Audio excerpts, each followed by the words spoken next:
حضرات محترم، آج 5 روزہ مجالس اعزاء کے سلسلے کی تیسری مجلس شروع ہوئی ہے۔ کل انشاءاللہ تعالی چوتھی مجلس دوبارہ امام بارگاہ کاشانہ عباس میں منعقد ہوگی، اور اسی طرح 5ویں مجلس امام بارگاہ کاشانہ عباس میں منعقد ہوگی۔ آپ حضرات سے بر وقت استدعا ہے۔ اب میں ملتمس ہوں سرکار علامہ سید شہنشاہ حسین ندوی صاحب سے کہ وہ تشریف لائیں اور فضائل و مصائب آل محمد بیان فرمائیں۔ بلند تر صلوات۔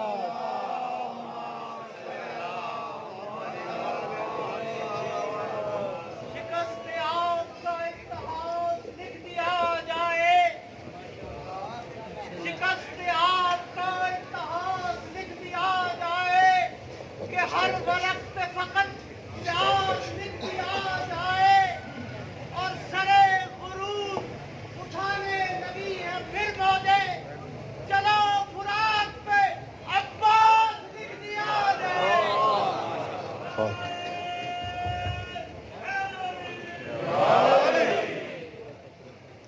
فاتحہ۔ بسم اللہ الرحمن الرحیم الرحمن الرحیم مالک یوم الدین ایاک نعبد و ایاک نستعین اهدنا الصراط المستقیم صراط الذین انعمت علیہم غیر المغضوب علیہم ولا الضالین صلی علی محمد۔ اعوذ باللہ من الشیطان الرجیم بسم اللہ الرحمن الرحیم الحمد للہ الذی لا یبلغ مدحته القائلون ولا يحصي نعماءه العادون ولا يعدي حقه المجتهدون الذي ليس لصفته حد محدود ولا نعت موجود ولا وقت معدود ولا أجل ممدود فطر الخلائق بقدرته ونشر الرياح برحمته الصلاة والسلام على الرسول المسدد المصطفى العمجد المحمود الأحمد سيدنا ومولانا ومولى الكونين جد الحسن والحسين عاني والقاسم محمد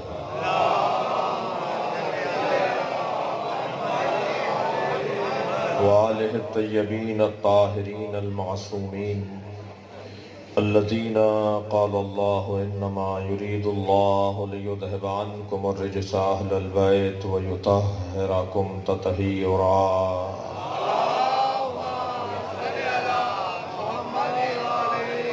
ولعنة الله على أعدائهم أجمعين من يوم عداوتهم إلى قيام يوم الدين أما بعد قال الحكيم في قرآن الكريم بسم الله الرحمن الرحيم فمن حاجك فيه من بعد ما جاءك من العلم فقل تعالوا ندعو أبناءنا وأبناءكم ونساءنا ونساءكم وأنفسنا وأنفسكم ثم نبتهل فنجعل لعنة الله على الكاذبين صلوات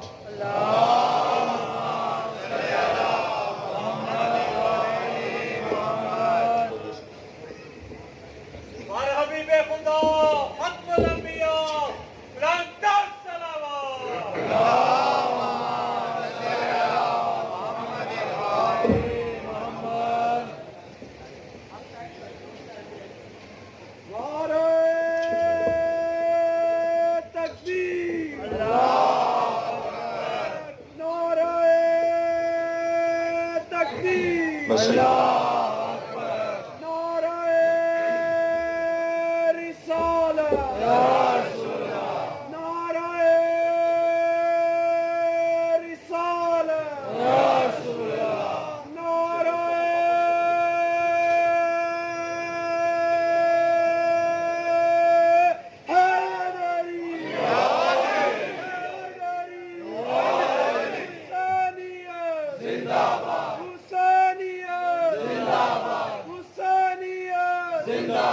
حسینیت حسینیت یزیدیت یزیدیت یزیدیت برای خشنودی امام زمانہ بلندتر صلوات.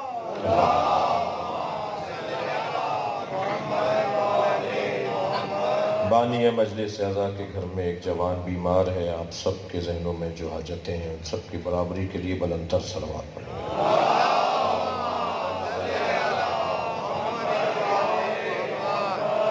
سورہ مبارکہ آل عمران اور آیت کا نشان ہے 61ویں آیت ہے. اللہ اپنے اس کلام میں ایک خانوادے کا ذکر کر رہا ہے. اللہ ایک انجمن نور کا ذکر کر رہا ہے. اللہ پیغمبر کی گھرانے کی بات کر رہا ہے. پروردگار عالم نے یہ طے کر رکھا ہے کہ فضائل، کمالات، عظمتیں بنام اہل بیت ہیں. اس ذات کبریا نے ہم پر بھی احسان یہ کیا کہ ہمیں صحیح جگہ بٹھایا ہے. ہمارے ماں باپ کا ہم پر احسان، ہمارے آبا و اجداد کا ہم پہ کرم، ہمارے اساتذہ اور دوستوں کا ہم پر کرم فرمائی اور مہربانی. ماحول نے ہمیں بہت کچھ عطا کیا ہے. لہذا جو سبب ہے ہمیں اس دروازے سے آشنا کرنے کا، ان تمام سببوں کی عظمت اور ان کی توفیقات میں دعا کے لیے ایک بلندتر صلوات پڑھیں.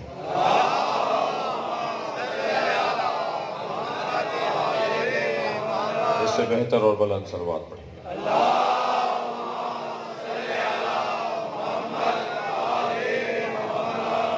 ارشاد حضرت ہدیت ہو رہا ہے. وقت میرے پاس تھوڑا تنگ ہو گیا ہے اور اس کا سبب یہ ہے کہ ہمیں کہیں اور بھی حاضر ہونا ہے اور یہ ہمارے دوستوں کو پتہ تھا. سورہ مبارکہ آل عمران کی آیت ارشاد ہو رہا ہے فَمَنْ حَاجَّكَ فِيهِ مِنْ بَعْدِ مَا جَاءَكَ مِنَ الْعِلْمِ. علم آ جانے کے بعد کٹ حجتی، ضدیت اللہ کو پسند نہیں ہے. دلیل اگر آ جائے تو دلیل پر دلیل آنی چاہیے، دلیل پر آواز اونچی نہیں ہونی چاہیے. چیخ کر بات کرنا دلیل نہیں ہوتی، اونچی آواز میں بات کرنا دلیل نہیں ہوتی.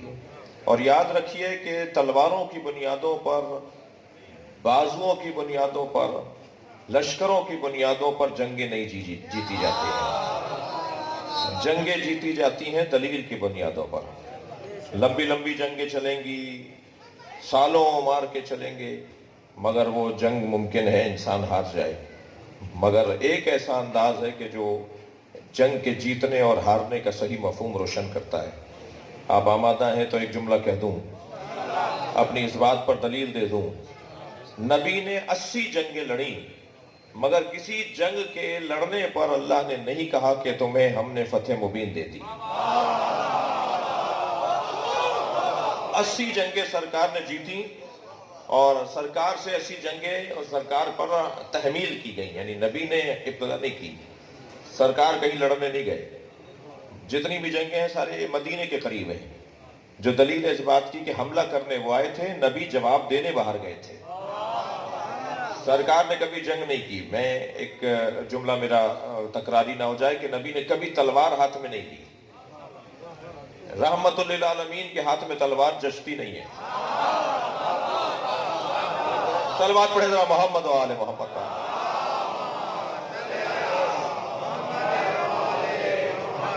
توجہ کر رہے ہیں آپ حضرات؟ تو 80 جنگیں سرکار نے جیتی ہیں. سرایا غزوات ملا کر 80 جنگیں سرکار کی ساتھ دشمن کا مقابلہ ہوا، مگر کہیں اللہ نے نہیں کہا خیبر جیسی جنگ، خندق جیسی جنگ اور بدر جیسی جنگ، مشکل ترین جنگیں سرکار نے لڑیں اور سرکار نے جیتی. یہ تو کمال و عظمت مصطفیٰ ہے کہ جنگ علی جیتتا ہے، نام مصطفیٰ کا ہوتا ہے. اتنی ایسی مشکل جنگیں. اب آپ کا مزاج مجھے لگ رہا ہے کہ ایک جنگ کا منظر دکھا دوں آپ کو کہ جو جنگیں حضرت نے لڑی اور جن جنگوں میں حضرت نے میدان میں اترے اور آپ نے وہ ساری جنگیں، خاص طور پہ جنگ بدر پہلی جنگ، اور اس جنگ کے اندر مولا علی کی عمر 20 سال کی تھی، اور 20 سال کا جوان نبی کے لشکر کا پرچم دار، نبی کے لشکر کا پرچم دار 20 سال کا جوان۔ تو پہلا پیغام تو یہی یہ دیتا ہوا گزر جاؤں کہ خبردار یہ نہ دیکھنا کہ جوان ہے یا بچہ، یہ دیکھنا قابل ہے یا نہیں، قابلیت معیار ہو۔ تو میرے مولا نبی نے مولا علی کے ہاتھ میں تلوار 20 سال کی عمر میں دی۔ تو دشمن نے پہلے تو یہ پروپیگنڈا کرنا شروع کیا کہ جوان ہے، بچہ ہے، کم سن ہے جی۔ تو مولا نے جب میدان میں اترے مولا، اور آپ نے 3 پرچمداروں کو وہاں مارا۔ اب ایسا مضمون آ گیا ہے کہ تھوڑی سی بات ہو جانی چاہیے۔ مولا سے کسی نے پوچھا، یا علی جب آپ میدان میں اترتے ہیں تو آپ کے پیش نظر کیا ہوتا ہے؟ تو فرمان لگے سرداروں کو مارتا ہوں، سپاہی تو غریب ہے، انہیں مار کر کیا کرنا ہے۔ صلوات پڑھیں گے محمد و آل محمد پر۔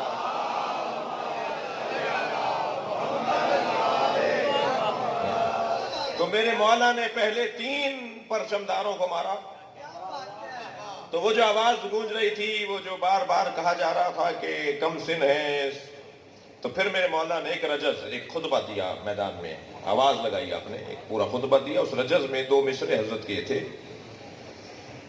حدیث و سنی بازل و سنی حدیث و کم، میرے عمر کے بارے میں تم کچھ کہہ رہے ہو،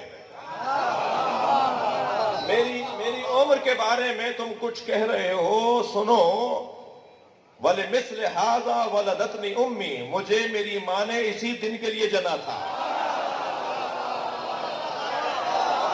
صلوات پڑھیں گے محمد و آل محمد۔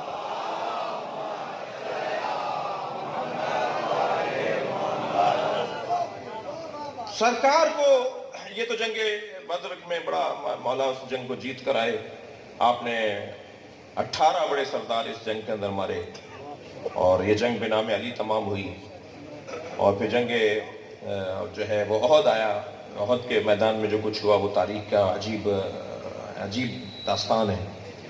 اور یہ بات بھی کہتا ہوا گزروں کہ جنگ احد میں جن لوگوں نے میدان چھوڑ دیا اور میدان چھوڑ کر بھاگ گئے، تو وہ بھاگنے کی داستان کو ہمیں پڑھنا چاہیے تاکہ ہم بھاگنے والوں میں سے نہ ہوں۔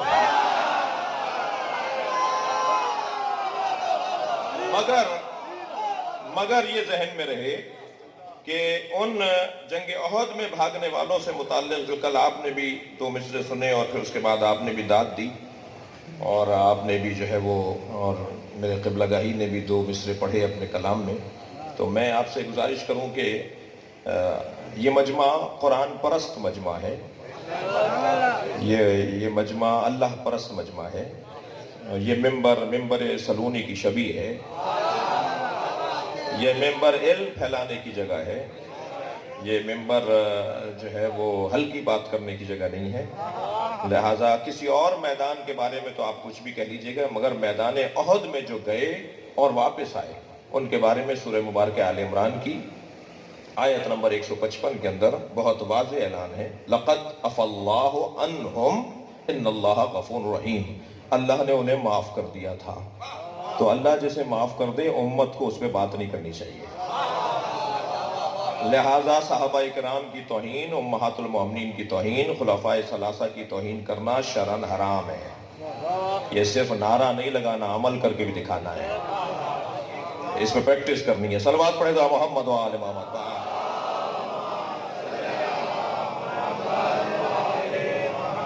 میں کسی فرد کو بچانے کے لیے کوشش نہیں کروں گا، مراد میری کسی بھی ذاکر یا کسی بھی خطیب کی، مجھے اپنی قوم کو بچانا ہے۔ اور بچانے سے مراد یہ ہے کہ جب یہ ہمارے فقہا نے فتویٰ دے دیا جی، تو پھر ہم اس پہ عمل کریں گے۔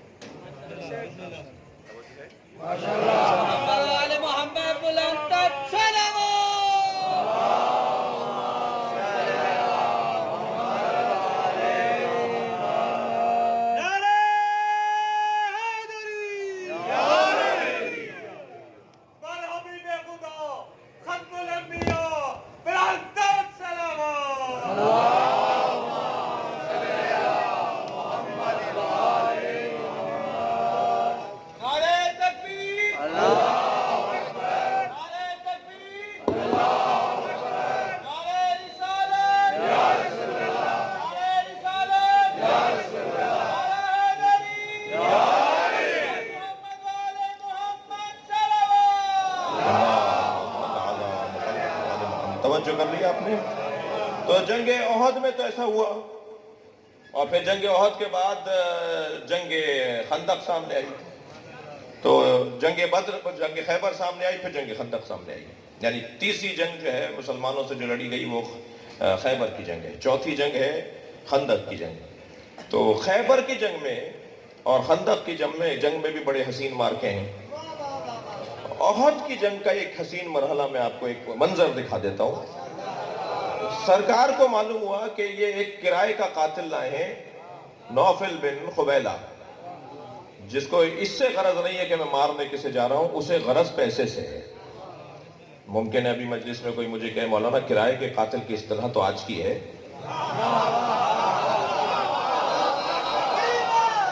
یہ کرائے کے قاتل کی اصطلاح تو آج کی ہے، مزاج پرانا ہے۔ تھکے تو نہیں بیٹھے آپ حضرات؟ یہ پہلے بھی ہوتا آیا ہے کہ لڑنے کے لیے اور مارنے کے لیے لوگوں کو پیسہ دیا جاتا تھا کہ تم جا کے کسی کو قتل کر کے آ جاؤ۔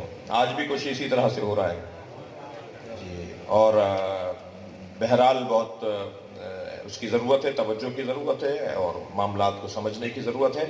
نوفل بن خبیلہ نامی ایک کرائے کا قاتل لے کر آئے، اور اس کا بڑا نام تھا، وہ ایک وار کے اندر جو ہے وہ دو دو تین تین آدمیوں کو قتل کر دیتا تھا، ایک تلوار کی اشارے میں 3 آدمی گرا دیتا تھا، اس انداز کا آدمی تھا۔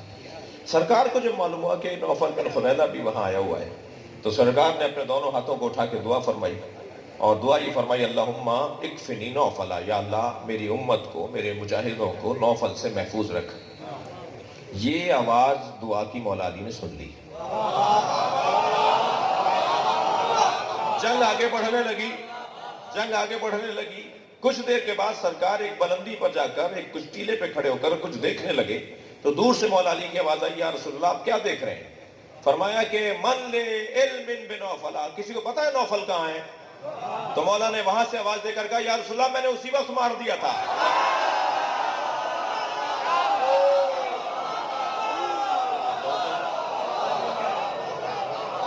جس کا دل میں علی کی محبت ہے، پہلے بندے سے لے کے آخری بندے تک دونوں ہاتھ بلند کر کے نعرہ حیدری۔ ماشاءاللہ ماشاءاللہ۔ تو یہ جو میدان، خاص طور پر مولا علی علیہ السلام، بحث نہیں ہونی چاہیے، یا دلیل لے کر آؤ یا دلیل مانو۔ اللہ کٹ حجتیوں اور بحث اور مباحثہ کرنے والوں کو، لڑنے اور لڑانے والوں، کتنی جنگیں سرکار نے لڑی، 80 جنگوں میں کامیابیاں۔ جنگ احد بھی نبی معاذاللہ مسلمان ہارے نہیں، مسلمان جنگ احد ہارے نہیں۔ ہارنے کا مفہوم اور جیتنے کا مفہوم اسلامی جہاد کی تاریخ سے سمجھنے کی ضرورت ہے جی۔ مانگا تو یزید نے حسین سے ہاتھ تھا، حسین نے سر دے دیا۔ بتاؤ یزید جیتا یا حسین جیتے؟ سرداد نداد دست در دست یزید، سر دے دیا میرے مولا نے، مگر ہاتھ نہیں دیا یزید کے ہاتھ میں۔ سرداد نداد دست در دست یزید، حقا کے بنا الہ الہ است حسین۔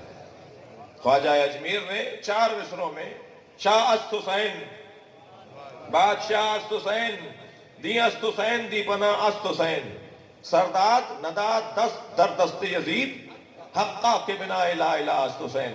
4 مصروں میں 5 مرتبہ حسین حسین بولا ہے۔ پہلے 2 مصروں میں 4 دفعہ، 2 دفعہ، اور آخری مصرے میں 1 دفعہ، اور تیسرے مصرے میں کیونکہ یزید کا نام آ رہا ہے تو حسین کا نام نہیں لائے۔ جہاں یزید کا نام لکھا ہو وہاں حسین کا نام نہیں آئے گا، برابری بنتی نہیں ہے، ساتھ رکھنا بنتا ہی نہیں ہے۔ تو یہ جو پیغام ہے کہ سر دے دیا میرے مولا، کون جیتا کون ہارا، یہ مفہوم اگر تاریخ اسلام کو پڑھا جائے اور مجاہدوں کی تاریخ کو پڑھا جائے، صحابہ کرام کی تاریخ کو پڑھا جائے، تو بڑا حسین منظر ہمیں نظر آتا ہے۔ جملہ عرض کر رہا ہوں، 80 کامیاب جنگیں سرکار نے لڑی، مگر کسی جنگ کے جیتنے پر اللہ نے نہیں کہا کہ ہم نے تمہیں فتح مبین دے دی۔ جب تلواریں رکھوا کر کہا نا قلم چلاؤ، تو کہا یہ ہے اِنَّا فَتَحْنَا لَكَ فَتْحًا مُبِينًا، یہ جو تم نے برداشت کا مظاہرہ کیا یہی سب سے بڑی فتح ہے۔ سب سے بڑی کامیابی تحمل مزاجی اور برداشت ہے۔ دقت چاہوں گا کئی سال واپس چلے جائیں، پہلے تو کہا محمد رسول اللہ کاٹو، ہم محمد رسول اللہ مانتے ہی نہیں۔ کہا کیا لکھیں؟ کہا لکھو محمد ابن عبداللہ۔ سرکار نے فرمایا یا علی لکھ دو۔ محمد رسول اللہ کاٹ کر محمد ابن عبداللہ لکھ دو۔ پھر پہلی شقیہ ہے کہ واپس چلے جائیں، حضرت نے فرمایا لکھو کہ ہم اس سال واپس جا رہے ہیں، آئندہ سال آئیں گے۔ سرکار نے فرمایا لکھو آئندہ سال آئیں گے۔ اتنے آدمی لے کر آئیں گے، سرکار نے فرمایا علی لکھو اتنے آدمی لے کر آئیں گے۔ ہمارا آدمی اگر اس دوران میں آپ کے پاس آ جائے تو اسے واپس کرنا پڑے گا۔ حضرت نے فرمایا علی لکھو ان کا آدمی ہمارے پاس آ گیا تو ہم اسے واپس کریں گے، آپ کا آدمی ہمارے پاس آئے گا ہم واپس نہیں کریں گے۔ سرکار نے فرمایا لکھو علی ہمارا آدمی ان کے پاس جائے تو یہ واپس نہ کریں۔ بھائی 1400 سال کے بعد سمجھ میں نہیں آ رہا تو اس وقت کے لوگوں کو شک کرنا تھا نا۔ ساری باتیں انہی کی مان رہے ہیں، شک ہوا نا اس زمانہ نکلو۔ اور ایک صاحب نے تو اتنا کہہ دیا کہ جتنا آج شک ہوا پہلے کبھی شک نہیں ہوا۔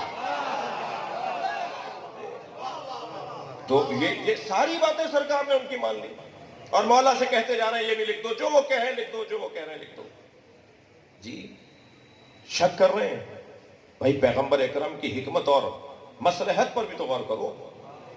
کیا خوب کہا میرے معصوم امام نے کہ اگر محمد رسول اللہ صحیح تھا جو کاٹا گیا تو محمد ابن عبداللہ غلط کب تھا جو لکھا گیا؟ صلوات پڑھیں گے محمد و آل محمد پر۔ بھائی اگر تھکے نہیں بیٹھے تو جملہ کہوں، یہ وہاں محمد رسول اللہ کاٹ کر محمد ابن عبداللہ لکھا گیا جہاں باپوں کا پتہ نہیں تھا۔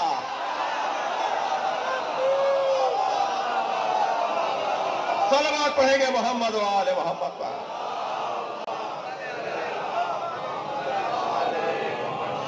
علی کی بادشاہی ہے، علی کی شہنشاہی ہے، علی اسم الہی ہے، علی کلام ایمان ہے، علی حق ہے، علی حق ہے۔ علی کے دل میں محبت رکھنے والوں ہاتھ بلند کر کے مل کے بولو نعرہ حیدری۔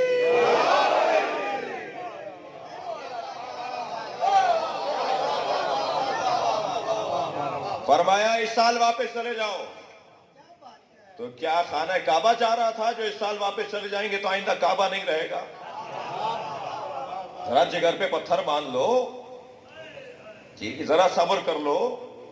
اگر آج یہ کام نہیں ہو رہا تو کل اچھا ہو سکتا ہے جی۔ واپس چلے جاؤ، آئندہ سال آئیں گے، آئندہ سال آئیں گے، اتنے آدمی لائیں گے، اتنے آدمی لائیں گے۔ ہمارا آدمی آپ کے پاس آئے گا تو واپس کرنا پڑے گا، واپس کریں گے، اس لیے کہ جو ہمارے پاس آ گیا اسے مسلمان بنانا تو ہمارا کام ہے، اور آپ کا آدمی اگر ہمارے پاس آ گیا تو ہم واپس نہیں کریں گے۔ جو ہمیں چھوڑ کر چلا جائے اسے واپس مانگنا کیوں ہے؟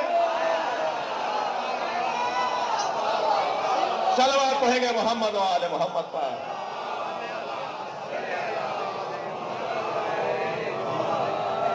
فتح مکہ نہیں، صلح حدیبیہ، برداشت اور تحمل مزاجی میرے عزیزوں میرے جوانوں، کیونکہ مجلس کے اختتام پہ علم کی زیارت ہوگی۔ یہ علم استعارہ ہے صبر اور برداشت کا، یہ علم استعارہ ہے، اشارہ ہے تحمل مزاجی کا۔ یہ علم اس مرد کی نشانی ہے جس نے اپنے آپ کی نفی کر کے خود کو ابو الفضل بنا دیا،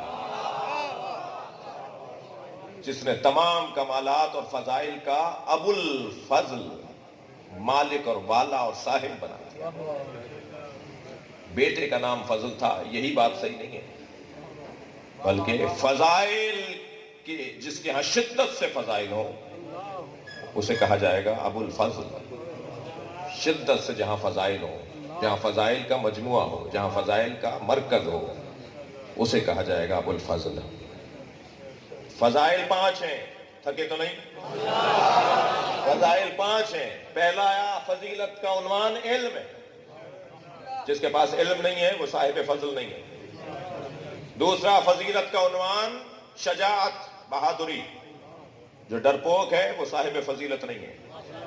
وہ کچھ بھی ہوگا حیثیت نہیں ہے اس کی جو ڈرپوک ہے. شجاعت. تیسری فضیلت کا عنوان سخاوت. جو کنجوس ہے اس کی کوئی حیثیت نہیں ہے. چوتھا عنوان فضیلت غیرت. جو بے غیرت ہے، کھینچ کے اس لیے بولا کہ آپ کو برا نہ لگ جائے، جو بے غیرت ہے وہ صاحب فضیلت نہیں ہے، اس کی کوئی حیثیت نہیں ہے. بے غیرت ہے. میرا دل کر رہا ہے ذرا غیرت کی تعریف ہو جائے. غیرت کی تعریف یہ ہے کہ غیر کو تصور میں لا کر اسے اپنے اندر جگہ نہ بنانا دیا جائے. پہلے غیر کو تصور میں لایا جائے، غیر کو تصور میں لا کر اسے جگہ نہ بنانے دی جائے، اسے غیرت کہا جاتا ہے. تو پہلے تو طے کیا جائے گا کہ غیر کون ہے. میں پنجابی بولتا ہوں، وہ سندھی بولتے ہیں تو غیر ہے.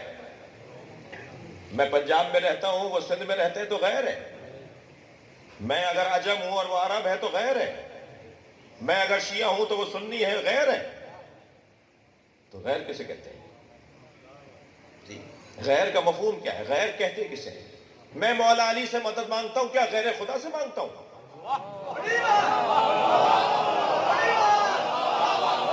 بھائی تھوڑا سا گردن ہلا دیجئے، بات جا رہی تھا. میرا تو یہی اسٹائل ہے بات کرنے کا. صلوات پڑھیں ذرا محمد و آل محمد.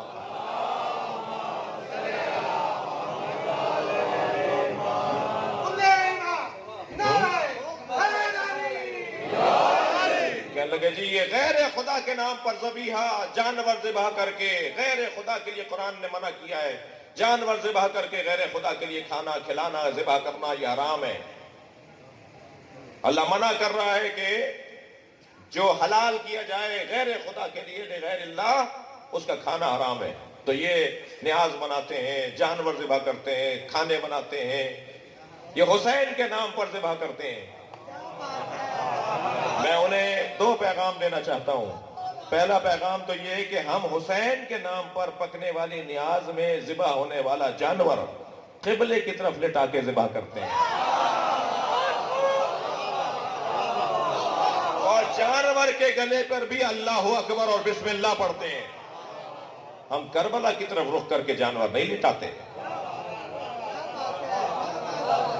جی ہم یا حسین کہہ کر جانور ذبح نہیں کرتے. اگر ہم نے یا حسین کہہ کر جانور ذبح کیا ہوتا تو ابھی تم سوچتے، ہم اس کا پھر ایک اور جواب دیتے. لیکن یاد رہے کہ ہم جانور، وہ جواب نہیں ہے. جواب یہی ہے کہ ہم قبلے کی طرف رخ کر کے جانور کو ذبح کرتے ہیں، اللہ اکبر اور بسم اللہ کہہ کے جانور ذبح کرتے ہیں، اور جب اللہ کے نام پر کر دیتے ہیں کھلاتے ہیں حسین کے نام پر.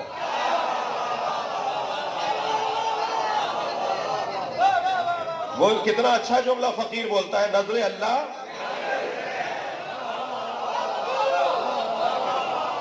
صلوات پڑھیں گے محمد و آل محمد پر.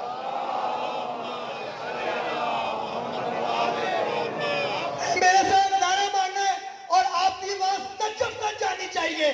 نعرہ تکبیر، نعرہ رسالت، نعرہ حیدری، حسینیت، حسینیت، یزیدیت، یزیدیت، محمد والے محمد برادر صلوات.